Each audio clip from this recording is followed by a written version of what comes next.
For example, the Met Opera, which has been one of the cornerstones of event cinema, has recently said that they're just not filming their fall season. Live concerts aren't happening. Ballet, live theater events aren't happening. And while a lot of these distributors, they do have older titles kind of, in the bank, those are going to run out eventually. So what do you do?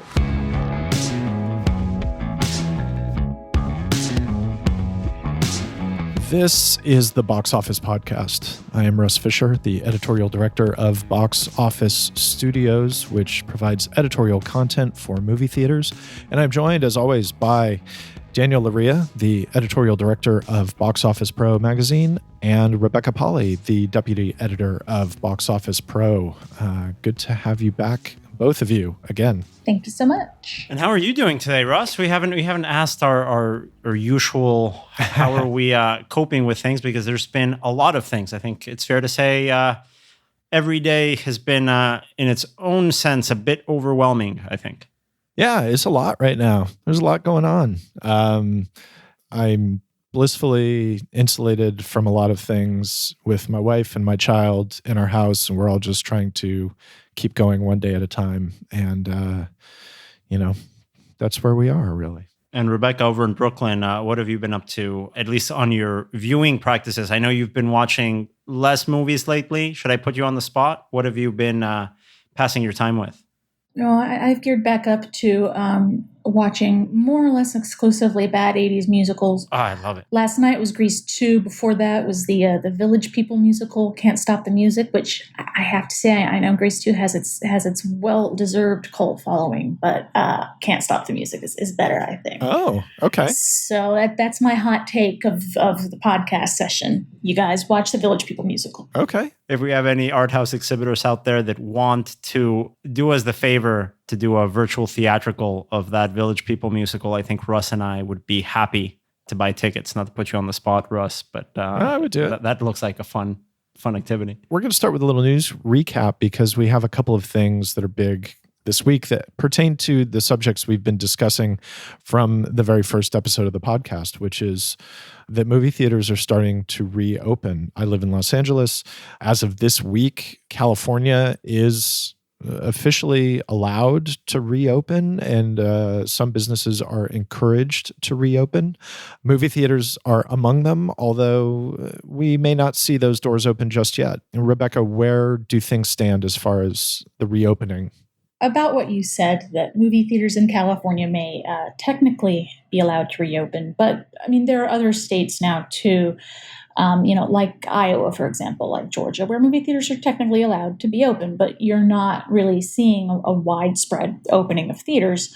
The exception to that is of course, Texas. And the reason for it is, we're waiting on the chains. And just yesterday or Tuesday, the day before we recorded this podcast, AMC came out on a quarterly earnings call and said, basically, look, we're not opening like the vast majority of our theaters. We're aiming for July. We're aiming for right before Tenet. It's a similar situation with Cinemark, where they're starting to open a few in late June, but really the majority are going to be in July. Regal hasn't said anything yet, but it's looking how that's going to go. That all the dominoes are kind of aligning to shortly before Tenet. Now, if Tenet keeps its release date as the 17th, that's a separate question. No, but it's important to bring up, I think, also that by next week, I'm fairly confident we'll have an idea of when Cineworld, the parent company behind Regal and UK exhibitor Cineworld, what they'll be tackling, what their time frame is. We have obviously Cine Europe Online, the large convention for European circuits. That's going to be happening digitally next week, and their CEO Mookie Greidinger is set to speak in a panel discussion. I'm sure we'll be able to find out really what their plans are. So really, as Rebecca's saying, we're getting to that point of figuring out when we'll be able to see cinemas open up worldwide. And it's just, what content there will be for them to show is a separate issue. We have Tenet July 17th. We have Mulan the week after, if the dates hold. But actually, that brings us to the subject of this week's podcast, which is event cinema. Now, just to kind of briefly go into what event cinema is, really the best way to do it is by using examples. As a fan of classic cinema, the element of event cinema that I'm most familiar with is the TCM big screen series, which Fathom puts on. They bring older movies back to the big screen. A huge component of event cinema is stuff like Metropolitan Opera, theater, Broadway, ballet, classical stuff, stuff that I'm not cultured enough for, but a lot of people are. But really, it's a lot more than that. At its core, what event cinema is it takes these more niche titles, things that really don't have the reach or don't have the really wide appeal that is needed for a major studio release. We're talking hundreds, if not thousands of theaters, multiple showtimes a day. These are things that will be released maybe one night, maybe, an encore presentation of 2 or 3 more nights, but they're geared to fans of specific properties, and they're not trying to reach everybody else. And what that does, in a really interesting way, I think, is it adds diversity of programming to the cinema landscape beyond just films the studios put out. It's not as expensive to put these films out. It's not as expensive to market them. And what you get then is you get some really successful titles. For example, last year there were 2 BTS concert docs. It's BTS, the gigantically, enormously, apocalyptically popular Korean boy band. 2 concert films from them made a ton of money. The National Theatre Live's production of Fleabag was the biggest event cinema title of all time in the UK and Ireland last year. And you got anime, you got faith-based content, you got special interest documentaries. It's just a really wide variety of stuff across the entire event cinema landscape. So you might be saying, okay, this is the same as if, a repertory theater releases, an older title. And there's really a distinction to that, which is that event cinema is really appointment viewing. It is a model that is built on scarcity. You have a concert film that comes out, and it comes out one night in multiple countries, and you have to buy your ticket for it then, or it's gone. It really is not intended to be this sort of wide model that is adopted by the rest of the distribution world. And it's been quite successful. Fathom Events, which is one of the leading event cinema distributors in North America, is actually, as of last year, the 11th biggest distributor of content, just like among everybody, Oh, wow. to theaters in North America. So it's kind of, it's not something that you necessarily see a lot of commercials for, see a lot of trailers for, because again, the marketing budgets aren't there. But if a band you like or a stand-up comedian you like is doing an event cinema event, you're going to hear about it on their social media. It's very appointment viewing. It's very fan-driven. And as such, event cinema is really based around enthusiasm. And enthusiasm for movie theaters is definitely what we need right now as movie theaters reopen around the world. So we felt like this would be a good topic to dive into, what event cinema is and what its role could play in the coming months. I come to event cinema from the perspective of a moviegoer. Really, I've been to a couple of events. I have been aware of the programming by virtue of the work that I do. And then, in Los Angeles, my wife and I do a newsletter called Marquee LA, which is oriented towards classic film and repertory cinema and independent cinema on the big screen. And so, when some of these movies that Fathom and, or occasionally someone like Trafalgar puts together, that stuff crosses our radar and we let people know that it's happening. But I don't really know that much about kind of the economics of it and the background. For example, even the fact that Fathom is the 11th largest distributor comes as kind of a surprise to me. I mean, really, the business model of event cinema, these event cinema distributors like Fathom, like Trafalgar, like Cinelife, coincidentally, those are the 3 event cinema distributors who we spoke to for this podcast. They really kind of act as a middleman almost. For example, a company like Cinelife, they have a partnership with Comédie Française, which is the national theater in France. They have those partnerships and they can bring those titles over to show in theaters in the United States. They have a relationship with Sony Pictures Classics. So they were planning this kind of LGBT miniature series for the month of June. All these, event cinema distributors had stuff planned and ready to go, and then coronavirus happened. So right now, for example, that Pride Month series that Cinelife has put on is being pushed back to July and August. So we're going to introduce a quote here from Bernadette McCabe, who is the executive vice president at Cinelife, just talking about the fact that they already have stuff ready to go, and in particular, it's content that people really want to see right now because they cannot see it in its normal setting.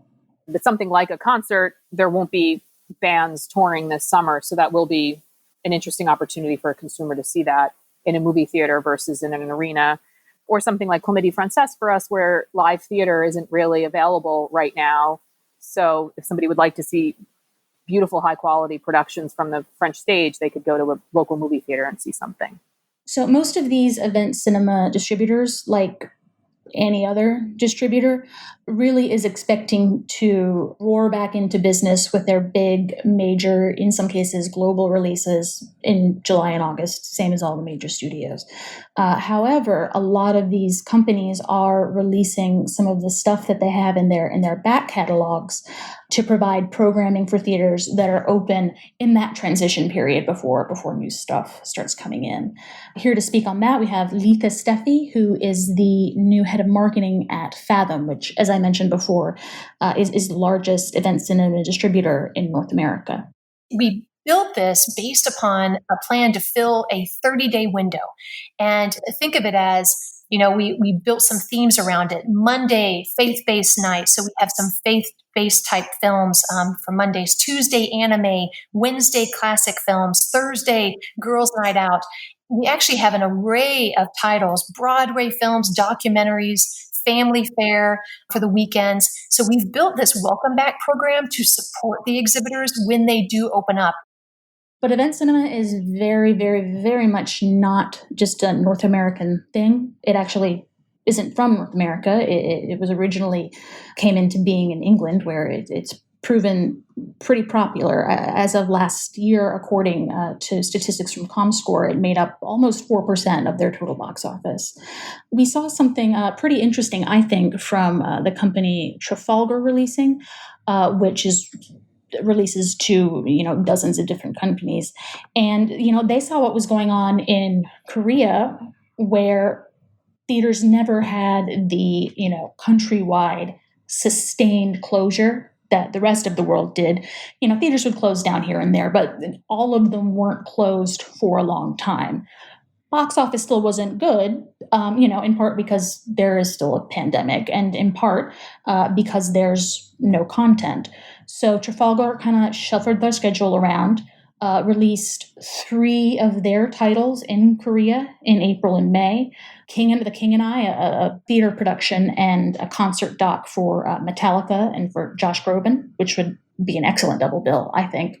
And according to their CEO, Marc Allenby, they actually did pretty well.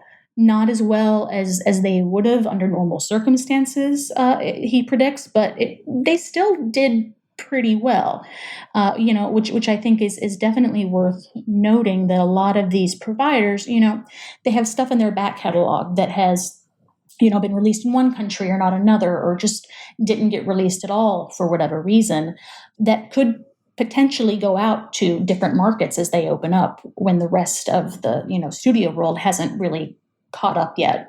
With a company like Trafalgar, and so I associate them, as you suggest, with like musical performances. I knew they had the Metallica S&M 2. I think they just had the John Waters' The Wall event, some other stuff like that. Do they own the theatrical distribution rights to those projects kind of into perpetuity, or are they effectively kind of licensing them for a window of time? It depends. The King and I, that's theirs. They went and they did that. Others, it depends. And that's really the challenge for a lot of event cinema content, is that you're not just working with exhibitors, you're working with third-party content creators. And the rights issues there can be kind of hairy from time to time. Right. And that's never been, that's particularly true on the subject of sports. Yeah, that's right, Rebecca. The sports question is one of the biggest ones that we often hear from both exhibitors and moviegoers when talking about event cinema. There are a lot of audiences that are looking forward to going to the movie theaters to see a big sports game, one of these big events, right? What else is more indicative of a big sort of cultural, social event than a big game, right? And you have so many examples in different countries of how this is being handled. In the United States, the sports rights conversation is a little bit muddled. And Rebecca, I know in your interview with Marc Allenby from Trafalgar, he was able to go into a little bit of detail around what the situation there is. Of course, we're always like exploring ideas and looking at different things as well. But I think it's probably too early to draw too many conclusions on what that might be. And specifically around, say, sports, the rights tie up with TV broadcasting in particular is very complex. That's why it by and large hasn't been part of the event cinema a content stable previously. And that was Marc Allenby of Trafalgar, talking a little bit about the rights situation, how muddled it is when it comes to having access to big sports leagues, having access to big sporting events for cinemas. Now, sports rights are a fairly complicated rights issue because it's something that is sold by territory, meaning that while some cinemas may be able to put on a World Cup game every 4 years when the event is happening, other countries might not have those rights available. In the same way that exhibitors are very tied to exclusivity around their first-run content, broadcasters that pay large amounts of money to have these live sporting events are similarly possessive as to that exclusivity window for their own platform, which is one of the reasons why I think it'll take some time to see something like NFL games or let's say the NBA finals or NBA playoffs here in the United States. The financial equation is so large when it comes to these big cable networks paying for this content that I think it'll take some time to see that being shared with other platforms for live broadcasts. The technology is there. The rights issues haven't been figured out. But it's interesting that other sports that maybe aren't as generally followed here in the United States, but have large niche followings, like you were saying, Rebecca, sort of corners that have very active fan communities, they do have live sports. Boxing is one of those sports that has always had an intrinsic connection with cinema exhibition. If you go back to the beginnings of commercial exhibition here in the United States, you could go into one of these Nickelodeons up and down 14th Street here in New York and pay to see a recreation of an entire boxing fight round by round, paying a different sort of nickel every time you wanted to see a different round on a different machine. And it's one of those early drivers for commercial exhibition was the role that boxing played. Even though it wasn't an actual recording of the fight, many fights would be recreated in studios. And sports fans would just go down to 14th Street and watch parts of these fights bit by bit. That evolved with closed circuit technology, I think around the 1940s, 50s, 60s, and even 1970s, specifically in boxing, where you had movie theaters be a large distribution network for people that wanted to see these boxing matches and wouldn't be able to see them through open-air television. That's actually one of the reasons why boxing to this day, the big fights are held on Saturdays. Cinema owners throughout those earlier decades were very weary of putting up a big fight on a Tuesday night when they thought audiences wouldn't go in and watching it. So that's why they wanted to put the biggest fights in the sport on Saturday nights when they knew they could bring in a lot of these audiences. This is the sort of historical connection that event cinema has always had with a commercial exhibition.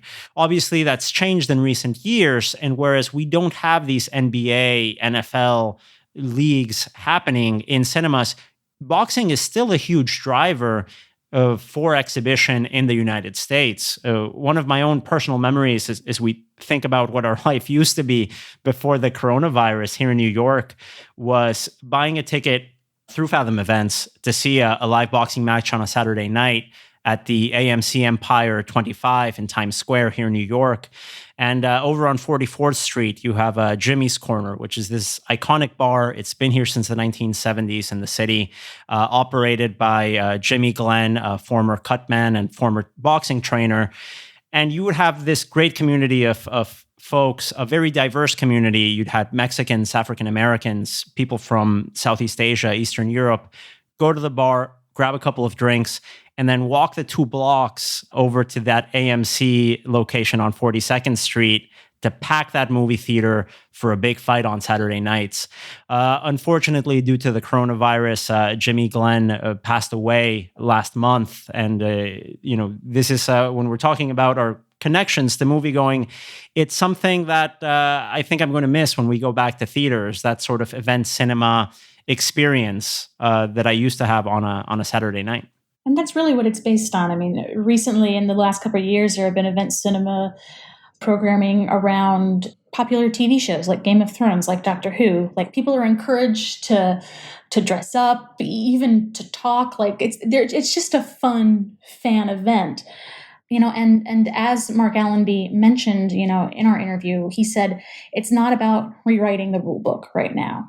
Now is not the time to untangle the sports rights issues. You probably couldn't do it. Right now is to stick with what works. Those fan events, those cultural events. A huge, freakishly large fly in the ointment there is that those events aren't really happening anymore. For example, the Met Opera, which has been one of the cornerstones of event cinema, has recently said that they're just not filming their fall season. Live concerts aren't happening. Ballet, live theater events aren't happening. And while a lot of these distributors, they do have older titles kind of, in the bank, those are going to run out eventually. So what do you do? How do you change course? And Marc Allenby at Trafalgar actually mentioned something that I hope happens, that I think is interesting, which is just filming these things in empty theaters and getting them out to cinemas that way. So we're looking at staging certain productions without an audience or with a socially distanced audience, but essentially primarily for cinema and potential downstream post-cinema. That is something, while the West End is effectively closed, there's buildings that are empty. And if you haven't got a full paying audience in, there probably is enough flexibility with the right planning to put shows on and capture them.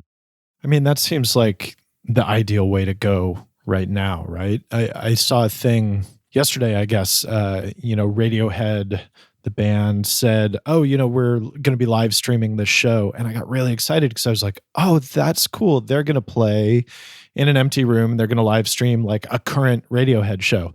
That's not what they're doing. They're basically broadcasting old shows. In this case, I think the first one they're doing is a concert from the year 2000, which is great. But it does seem like there's really an opportunity for, any major artist to do kind of a unique live show. For example, I'm a big fan of Nick Cave and the Bad Seeds. He did kind of almost a spoken word tour last year where he did a lot of interaction with the audience. He and the band were going to do a tour this year. I had tickets for at the Staples Center in LA. Yesterday, I got the email that show is canceled.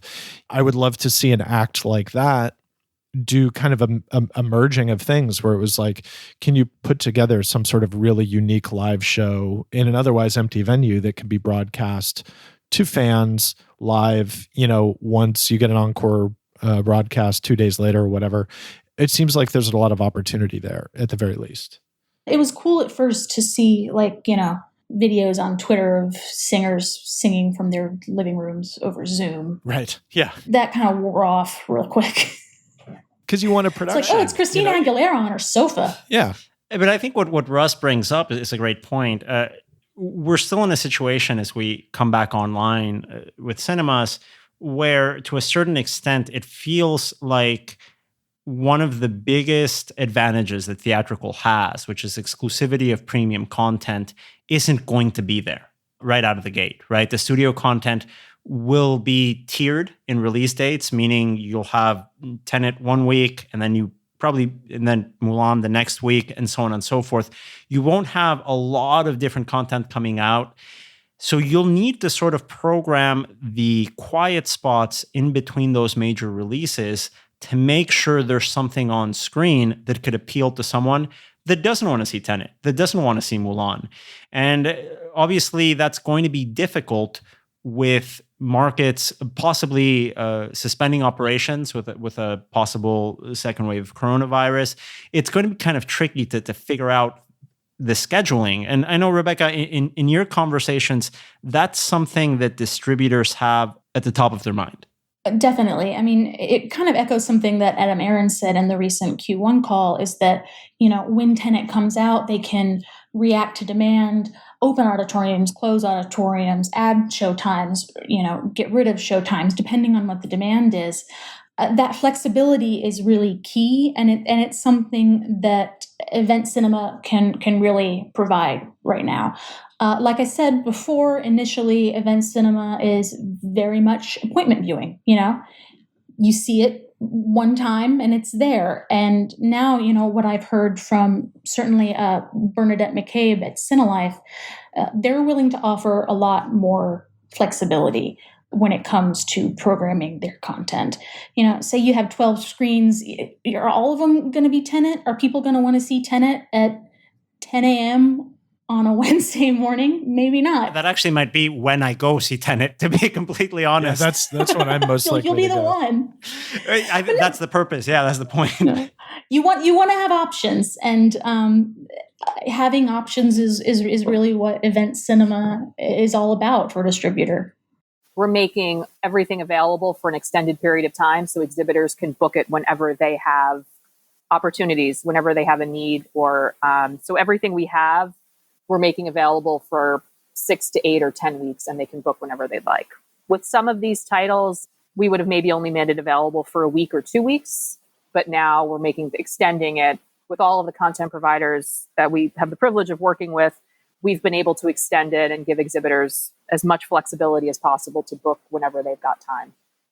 And aside from event cinema distributors changing up their traditional models now to make it more flexible for the distributor, really event cinema's always been a pretty flexible medium compared to traditional methods of distribution.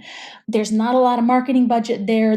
Can be a very quick turnaround, which I think in this era that we're in now, where it feels like everything can turn on its head from day to day, that need for nimbleness in programming, especially, over the next couple months through the end of 2020, is going to be a real asset here to exhibitors.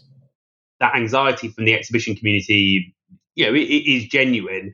All of that said, event cinema is kind of better positioned than traditional film, I believe, in that, it doesn't attract the same marketing budgets. The risk is kind of slightly more contained, and as such, you can with a finished product, you can have something out 6 weeks later, and you don't have the same kind of ramp time and build up and lead it, because you've got a demand through scarcity model, and it's not asking for huge inventory from the cinemas and so on. So I do think there's still opportunity, and that there will be great events both in 2020 and 2021. But we have to have an eye to the fact that the industries will be impacted in the medium term as well as the immediate term. So as a viewer, what's the thing that you want to go see, whether it's something that has been programmed or something that you think is, feasible potential programming for any of these companies?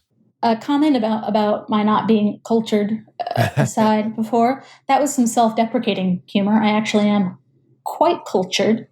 I'd see some Broadway musicals. That was something that it was kind of like the sports thing where rights issues were holding it up, and it just didn't happen for a while. And it's finally kind of started to. You can see some big Broadway shows.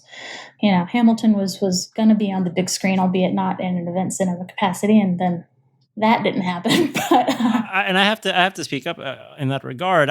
I was really disappointed with that decision. I think something like Hamilton would have been a great opportunity, even from an event cinema perspective, for Disney to partner with Broadway theaters. And we know that Disney has a huge presence in Broadway, to sort of team up either through an event cinema context or further down the line when more theaters open, in a way where this could act maybe as a de facto fundraiser, maybe through a portion of ticket sales, maybe through a ticket sale premium or donation capacity, to support Broadway theaters with this sort of context when it goes back on. Instead, I think the decision, unfortunately taken by Disney, is very self-serving, where it benefits Disney and Disney alone by dumping it on Disney Plus, rather than using this as a way to help both theatrical exhibition and Broadway during a critical time. That actually brings up a point that I wish I had thought to make earlier, which is that the viability and potential power of event cinema is highlighted by the fact that 2 of the planned releases on Disney's truncated calendar this year are both effectively event cinema. Hamilton, as you mentioned, which is going to Disney Plus, but then also Peter Jackson's revamp, Let It Be, which is being presented as The Beatles Get Back. You know, that is effectively an event cinema program. It's got the marquee name of Peter Jackson, which means that there's also a lot of money that was able to be put into it in order to restore the footage and that sort of thing. But effectively, it's still the same sort of programming, which just tells you that there is a lot of value here. I mean, there's been some crossover. There was actually in 2018, around Christmas time, a Peter Jackson documentary about World War I, They Shall Not Grow Old, that did so well over that initial event cinema screening and the encore screenings. Warner Brothers actually took it and gave it a limited run from that. Right. So yeah, there's definitely room, I think, for cooperation. I mean, that's really how event cinema thrives, is getting all these different groups in the entertainment industry to cooperate with each other, which is sometimes easy and sometimes not. And that's what I'm fascinated the most about this sector in programming, the way that event cinema can get content that isn't meant to make $100 million, even $50 million, that's really just meant to sort of activate a fan group and can be programmed on an off-peak night, like a Tuesday, Wednesday night, and can be fairly lucrative in this limited way for both the distributor and the exhibitor. It's a very interesting strategy that allows for a lot of this experimentation. You wouldn't think that a 1-week run of a World War I documentary would do so well. But I can tell you, as a member of a sort of niche fandom in my own attendance at event cinema events through boxing, it's a great sort of experience when you can go somewhere and everyone in that theater is there because they feel like they're part of a select few. I think that aspect of community is something exclusive to event cinema and to, say, opening night, right? Or one of those Thursday night preview screenings. That excitement is something wonderful about going to the movies when you can share this unspoken bond with a person sitting next to you and really makes the room electric. Actually, I'll go even further. I think that's one of the reasons why I enjoy going to film festivals at all. Really, going to film festivals can be a little bit of a chore, especially as an audience member if you don't have press access. But you go for that sort of electricity, for that sort of being part of a conversation that is bigger than you. I agree with that. I mean, it's what we talk about when we talk about movie theaters being a community experience, just more so. Right. So and I hate to go back to sports, but I wouldn't really want to go back to watch, let's say, a basketball game in the middle of the season or a meaningless Tuesday night baseball game. As a sports fan, that, having that on a movie theater really isn't going to get me going. And while I completely understand the cost of putting on Major League Baseball playoffs in movie theaters can be prohibitive, I'm also not too interested in that. What I would love to do, and if you want to go super into the niche world, I would love to watch on the big screen with that technology some vintage games with some iconic players. There was a lot of conversation around that Last Dance docuseries on ESPN. It would be great if you could find a way that it was financially viable to put some of those games on the big screen. I'm not sure it would be, and I think that's the negative part about sports programming. It's really only relevant on the big screen if it's live, when you don't know what's going to happen. Well, I don't care about sports either way, Daniel. So I think what we're taking out of this is that we need Peter Jackson to restore, a set of classic games, whether it's, give me Peter Jackson restoring the broadcast of the 1986 game between the Red Sox and the Mets, where Bill Buckner dropped the ball.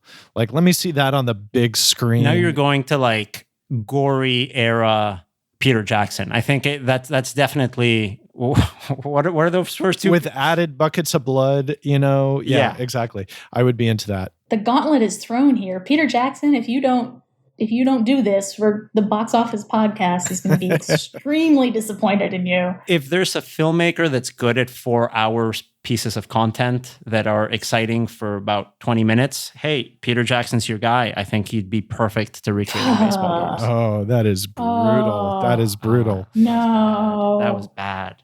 We love you, Peter. Your early stuff, mostly. I would simply add that, I love live music, and I love the fact that these companies are putting live performances in front of audiences who otherwise might not get to see them.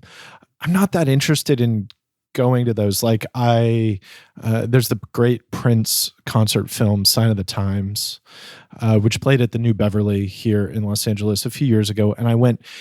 And it was fun. I mean, the movie's great. It's lively. There were kind of people dancing in the aisles. And even so, it still felt like something was missing. It just doesn't have that thing that you quite want it to have.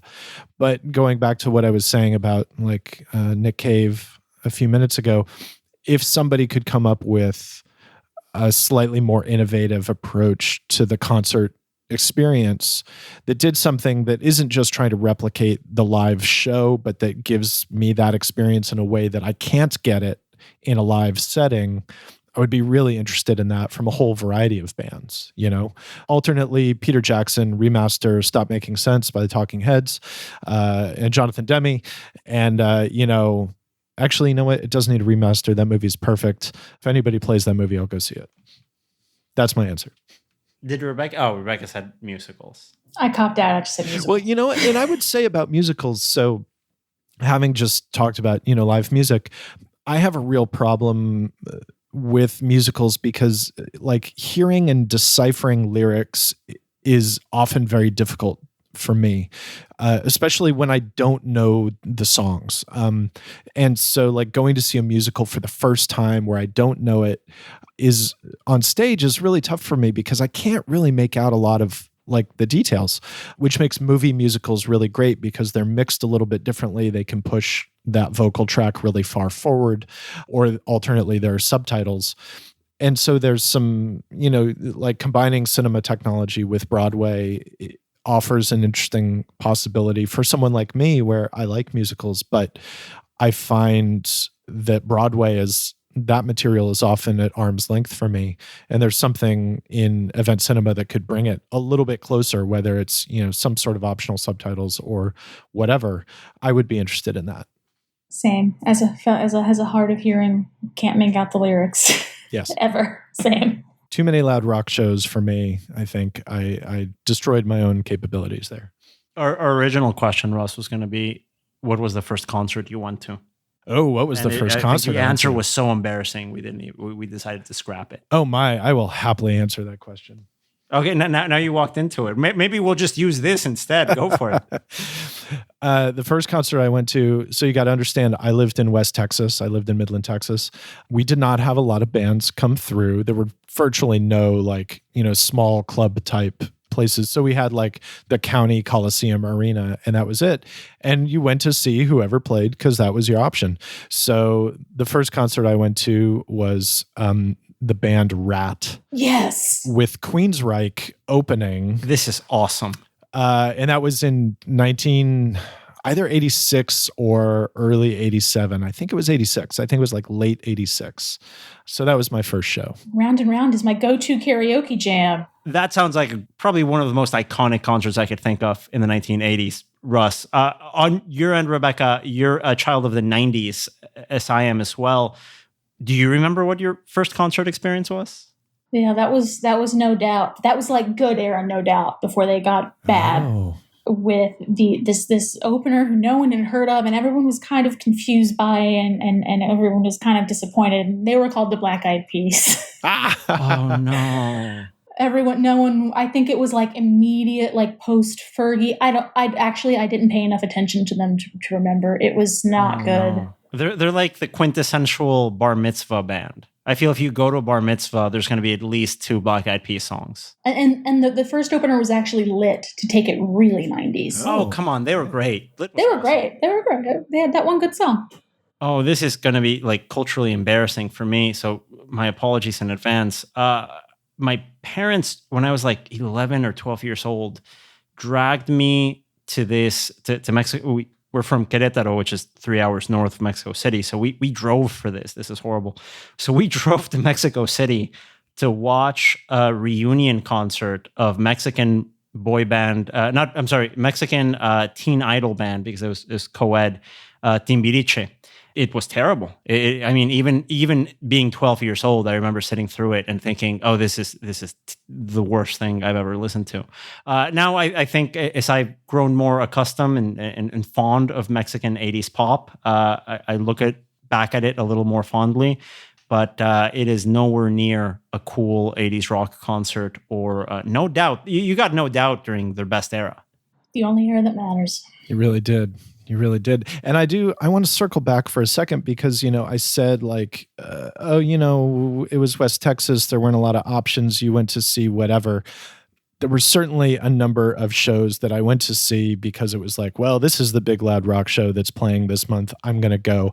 I was ecstatic to go see Rat in Queensryche. I was so excited, and I think about that and I hold that memory. I'm still excited when I think about it.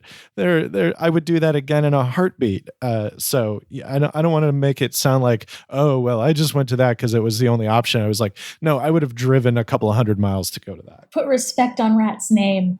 Yes. If anyone has the rights to that show, get in touch with any of these event cinema distribution companies we mentioned today, and you will have at least 3 tickets. For real.